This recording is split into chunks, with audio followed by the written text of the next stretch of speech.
আজ আরামবাগ থানার অন্তর্গত মায়াপুর মণ্ডলের পরিচালনায় এবং পুরসুরা বিধানসভার বিধায়ক বিমান ঘোষের নেতৃত্বে আজ মায়াপুর বাসস্ট্যান্ডে এক সংকল্প সভার আয়োজন করা হয়, যেখানে উপস্থিত ছিলেন আরামবাগ, খানাকুল এবং পুরসুরা এই তিনটি বিধানসভার বিধায়কগণ থেকে শুরু করে আরামবাগ সাংগঠনিক জেলার সভাপতি সুশান্ত কুমার বেরা সহ একাধিক মণ্ডলের নেতৃত্ব এবং ভারতীয় জনতা পার্টির কর্মী সমর্থক। আজকের সভা থেকে মূলত রাজ্যের শাসক দলকে একযোগে তীব্র আক্রমণ শানায় সমস্ত ভারতীয় জনতা পার্টির কার্যকর্তা। চাকরি চুরি, বালি চুরি, কয়লা চুরি নিয়ে প্রত্যেক নেতানেত্রী একের পর এক আক্রমণে শাসক দলকে তীর্যক আক্রমণ করেন। ওনারা দাবি করেন রাজ্যে 2026-এ ভারতীয় জনতা পার্টির সরকার প্রতিষ্ঠিত হবে এবং বাংলা থেকে সমস্ত অপশাসন দূর হয়ে এক উন্নতমানের শাসন প্রতিষ্ঠিত হবে। এটাই আজকের সংকল্প সভার লক্ষ্য এবং উদ্দেশ্য। আরামবাগ বিধানসভার বিধায়ক মধুসূদন বাগ বলেন, ভারতীয় সংখ্যালঘুদের সাথে ওনাদের কোনো আন্দোলন ছিল না এবং আগামী দিনেও থাকবে না। বাংলাদেশি মুসলমান অনুপ্রবেশকারীদের বিরোধিতা জনতা পার্টি করেন, কিন্তু ভারতীয় সংখ্যালঘুদের সাথে থাকার বার্তাও দেন এই সভা থেকে। আরামবাগ সাংগঠনিক জেলা সভাপতি সুশান্ত বেরা বলেন, 2026-এর এই যে নির্বাচন, এটা বাংলাকে বাঁচানোর নির্বাচন, তাই বাংলার মানুষ এবার আর ভুল করবেন না। পশ্চিমবঙ্গের বুকে সুশাসন প্রতিষ্ঠা করতে সকলেই অঙ্গীকারবদ্ধ এবং ভারতীয় জনতা পার্টি পশ্চিমবঙ্গে তাদের সরকার প্রতিষ্ঠিত করতে সকল স্তরের মানুষের কাছে আহ্বান জানান। আজকে মায়াপুরে যে সংকল্প সভা, এই সভা থেকে কি বার্তা দেবেন আপনি? আজকে সংকল্প যাত্রায় সাধারণ মানুষকে আমরা বলতে চাইছি যে আপনারা 26-এর যে নির্বাচন, সেই নির্বাচন বাংলাকে বাঁচানোর নির্বাচন, বাংলার মা বোনদেরকে বাঁচানোর নির্বাচন। কারণ যেভাবে বাংলা চলছে, আগামী দিনে এই বাংলাকে বাঁচাতে হলে, এই বাংলার সংস্কৃতিকে ধরে রাখতে হলে, এই বাংলার মনীষীদের সম্মান জানাতে হলে, এই বাংলার অর্থনীতি কাঠামোকে ধরে রাখতে হলে আশু প্রয়োজন বিজেপিকে আনা। কারণ এই পরিবর্তন ছাড়া এই বাংলার কখনই উন্নয়ন সম্ভব নয়। আর পরিবর্তন যদি না হয়, এই বাংলা পশ্চিম বাংলাদেশ হয়ে যাবে।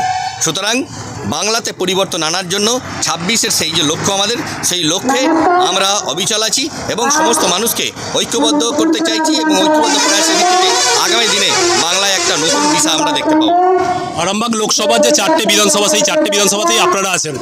তো তৃণমূলের নেতারা বলছে যে এই 4টে বিধানসভা আপনাদের কাছ থেকে ওনারা ছিনিয়ে নেবেন এবং সেটা দিদিকে উপহার দেবেন আগামী 26-এ। তো কি বলবেন আপনি? ওরা তো ছিনিয়ে নিতে পারলে 21-এও ছিনিয়ে নিতে পারত।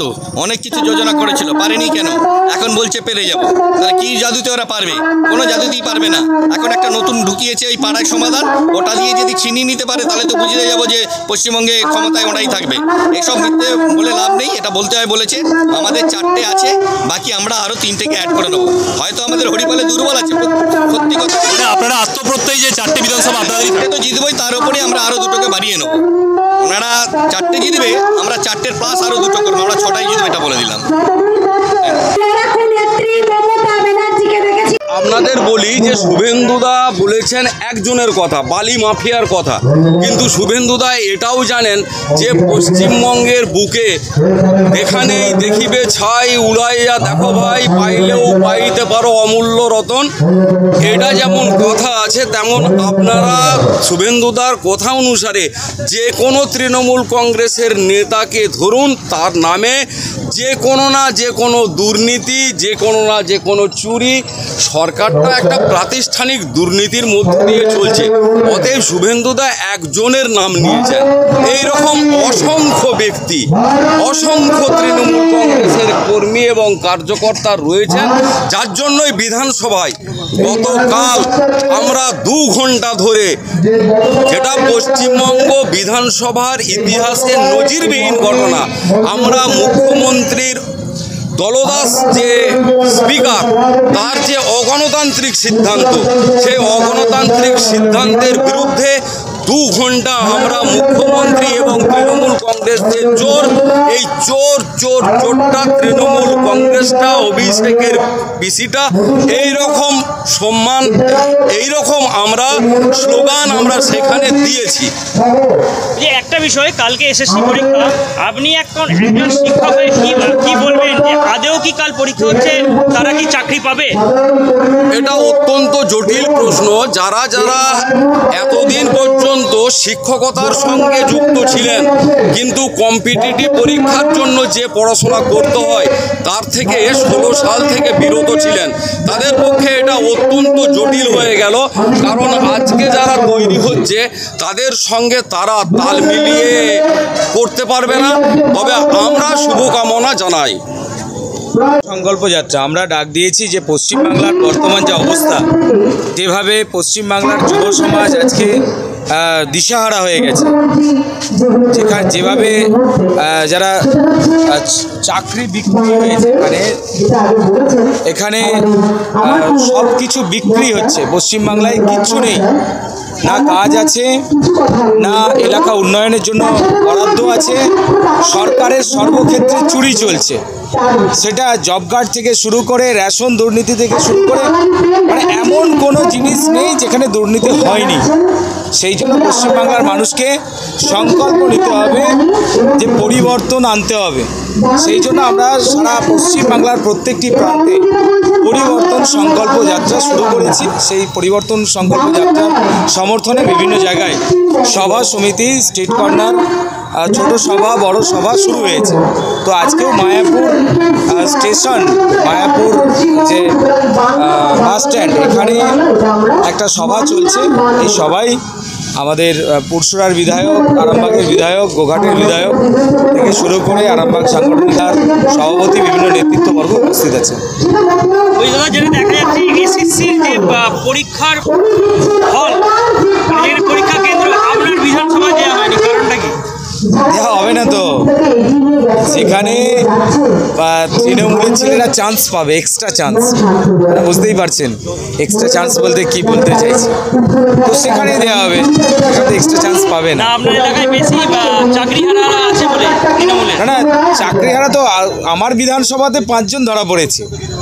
তো সঠিকভাবে খোঁজ নিলে প্রত্যেকটি বিধানসভায় 10 জন, 20 জন, 50 জন আছে।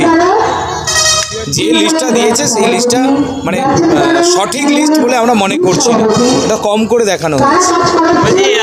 যারা পরীক্ষা গতকাল দেবেন তারা কি আদৌ চাকরি পাবে?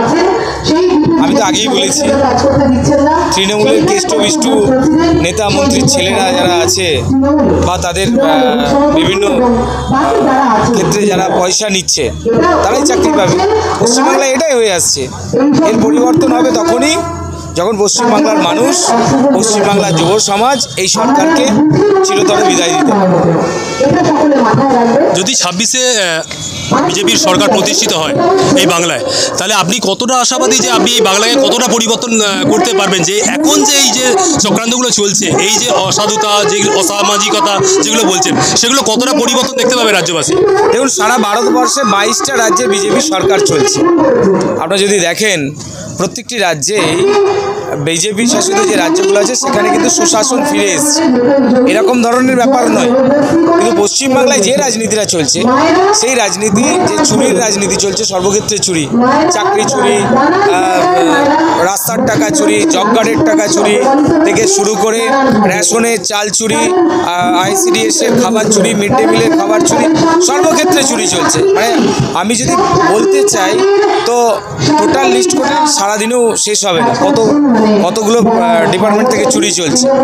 তো প্রত্যেকটি ক্ষেত্রে যেহেতু চুরি চলছে, আমাদের প্রথম সরকারের লক্ষ্য হবে যে চুরি বন্ধ করা, তার সাথে সাথে সুন্দর একটা সমাজ ব্যবস্থা গড়ে তোলা, যেখানে প্রত্যেকটা মানুষ সুযোগ সুবিধা পাবে, প্রত্যেকটা অবহেলিত বঞ্চিত মানুষ তারা তাদের স্বাধীনতা ফিরে পাবে, তাদের যেটা হক সেটা ফিরে পাবে।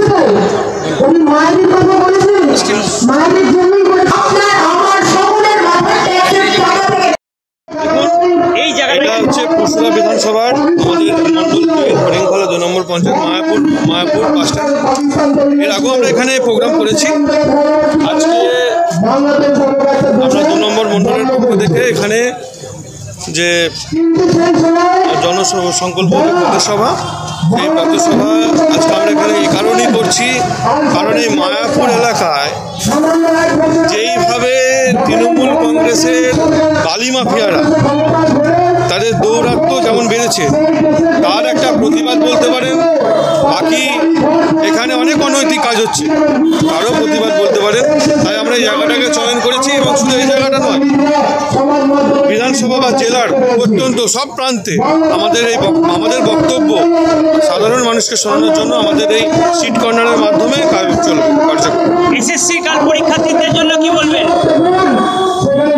দেখুন, এই যতদিন তৃণমূল কংগ্রেস ক্ষমতায় এসেছে এখন পর্যন্ত এসএসসি হয়নি, ঠিক আছে? তো কেউ আর বিশ্বাস করছে না এই বিষয়টা নিয়ে। কালকে আছে, এখন কি হবে না হবে সবার মনে অনেক প্রশ্ন।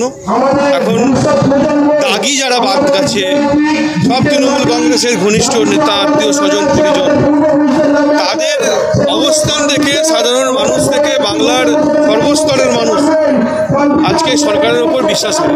এখানে তো লালটু খানও আছে, আব্দুল আজিজ খান আছে, আগেই গেছে অনেকেই আছে, খানাকুল পশুর আরামবাগে অনেকেই আছে, 1804 জনের মধ্যে আছে। এরপর আরও বাকি আছে, কতজন বেরোয় দেখা যাক। আজকে আমরা এখানে যে পদসভা করছি, পদসভাতে একটা বার্তা সবাইকে দিতে চাই যে তৃণমূল কংগ্রেসের দুর্নীতি এবং গাজোয়ারি তার প্রতিবাদ করার জন্য ভারতীয় জনতা পার্টি প্রথম দিন থেকে লড়াই করে আসছে সাধারণ মানুষের সঙ্গে নিয়ে। আপনারা সবাই সঙ্গে থাকুন, আগামী দিনে লড়াই আরও জোরদার হবে এবং এই সরকারের পতন না হলে পশ্চিমবঙ্গের কোথাও রেহাই নেই। আজকে বিধানসভায় বিধায়কদের মার খেতে হচ্ছে, তাহলে আজকে মাঠে ময়দানে কী হবে কর্মীদের? সাধারণ মানুষের কী নিরাপত্তা আছে? ঠিক আছে, এই বক্তব্য মানুষকে শোনানোর জন্য আমরা আরামবাগ থানার অন্তর্গত মায়াপুর থেকে সন্দীপ পালের report, crime press Bengal news.